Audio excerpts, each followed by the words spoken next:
قرآن jail میں 5 ایسی صورتیں ہیں جو الحمد کے لفظ سے شروع ہوتی ہیں، ان میں سورہ کہف بھی شامل ہے۔ مشرکین مکہ نے آپ صلی اللہ علیہ وسلم سے چند سوالات کیے۔ انہوں نے یہود سے کہا کہ ہمیں چند ایسے سوال بتائیں کہ ہم ان سے سوال کریں تو انہیں سوال کا جواب نہ آئے۔ تو یہود نے کہا کہ آپ ان سے یہ سوال کرو کہ جو نوجوان شرک سے بچنے کے لیے غار میں چھپ گئے تھے ان کا قصہ کیا ہے۔ دوسرا سوال یہ کریں کہ کون سا وہ ایسا آدمی ہے جس نے مشرق سے لے کر مغرب جتنا سفر کیا ہے۔ اور تیسرا سوال آپ ان سے کریں روح کے بارے میں کہ روح کیا چیز ہے۔ تو مشرکین نے آپ صلی اللہ علیہ وسلم سے یہ سوالات کیے۔ آپ نے فرمایا کہ کل بتاؤں گا۔ تو آپ صلی اللہ علیہ وسلم انشاءاللہ کہنا بھول گئے۔ آپ نے فرمایا کہ کل بتا دوں گا کہ ان نوجوانوں کا کیا قصہ تھا۔ تو اب اگلا دن آیا تو جبرائیل علیہ السلام وہی لے کر آئے نا، کیونکہ آپ صلی اللہ علیہ وسلم انشاءاللہ کہنا بھول گئے۔ تو 15 کے قریب دن گزر گئے۔ تو پھر اللہ تعالیٰ نے آپ صلی اللہ علیہ وسلم کو فرمایا وَلَا تَقُولَنَّ لِشَيْءٍ إِنِّي فَاعِلٌ ذَلِكَ غَدًا۔ آپ نے آئندہ سے کبھی یہ بات نہیں کہنی کہ یہ کام میں کل کرنے والا ہوں، الا ان یشاء اللہ، اللہ کہ اللہ تعالیٰ چاہے۔ آپ کو ساتھ انشاء اللہ بھی کہنا چاہیے تھا۔ تو یہاں سے یہ پتہ چلا بعض اوقات اللہ تعالیٰ اپنے پیاروں کو بھی آزمائش میں ڈال دیتا ہے۔ اب آپ صلی اللہ علیہ وسلم 15 دن تک پریشان رہے۔ اب مشرکین روزانہ آتے، دیکھو جی ہمارے سوالوں کے جواب نہیں آئے۔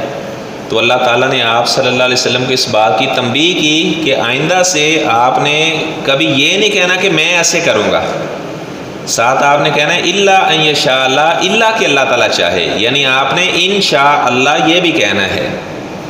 اب یہاں سے ایک بات آپ نوٹ کریں کہ انشاءاللہ ہمارے ہاں جو لکھا جاتا ہے حمزہ نون شین الف اور اس کے بعد حمزہ پھر آگے اللہ، یہ لکھنے میں غلطی ہے۔ یہ کیسے لکھنا چاہیے؟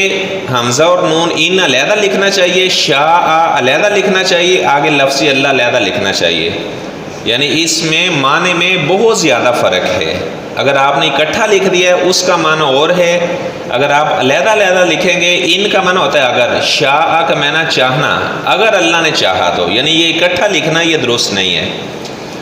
تو انشاءاللہ کہنے کی بہت زیادہ تاکید ہے۔ اگر کوئی آدمی قسم کھاتا ہے اللہ کی قسم پرسوں یہ کام میں ضرور کروں گا، ساتھ انشاءاللہ بھی کہہ دیتا ہے، اگر وہ پرسوں کام نہیں کرتا تو وہ ہانس نہیں ہوگا، اسے قسم کا کفارہ نہیں دینا پڑے گا۔ مثلا کسی آدمی نے دوسرے کا قرض دینا ہے تو وہ کہتا ہے اللہ کی قسم میں ہفتے کو آپ کا قرض دے دوں گا انشاءاللہ۔ اب اگر وہ ہفتے والے دن قرض واپس نہیں کرتا کیونکہ اس نے انشاءاللہ کہا تھا، اب وہ ہانس نہیں ہوگا، قسم کا کفارہ اسے نہیں دینا پڑے گا۔ آپ صلی اللہ علیہ وسلم نے فرمایا کہ سلیمان علیہ السلام جو اللہ کے نبی تھے وہ فرمانے لگے لَأَطُوفَنَّ اللَّيْلَةَ عَلَىٰ 99 امرأ، آج کے دن میں اپنی 99 بیویوں کے پاس چکر لگاؤں گا اور سب سے مجاہد پیدا ہوں گے اور وہ اللہ کے راستے میں جہاد کریں گے۔ پاس ایک بندہ کھڑا تھا، اس نے کہا انشاءاللہ۔ سلیمان علیہ السلام انشاءاللہ کہنا بول گئے۔ تو آپ صلی اللہ علیہ وسلم نے فرمایا کہ اگر صرف ایک عورت کو بچہ پیدا ہوا وہ بھی بالکل ناقص بچہ اس نے، تو آپ صلی اللہ علیہ وسلم نے فرمایا قسم اس ذات کی جس کے ہاتھ میں میری جان ہے، اگر سلیمان علیہ السلام انشاءاللہ کہہ دیتے تو ان کی 99 بیویوں سے ایک روایت میں 100 کا لفظ ہے، ایک میں 99 کا لفظ ہے، یعنی ان کی اتنی بیویاں تھیں، اس شریعت کے اندر اتنی بیویاں رکھنا جائز تھا۔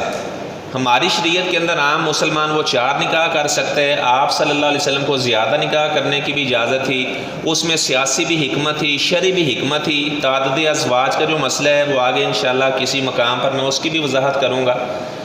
تو آپ صلی اللہ علیہ وسلم نے فرمایا اگر سلیمان علیہ السلام انشاءاللہ کہہ دیتے تو آپ نے فرمایا کہ ان کی 99 بیویوں سے اللہ تعالیٰ ان کو اولاد بیٹے عطا کرتا اور وہ سارے کے سارے اللہ کے راستے میں جہاد کرتے۔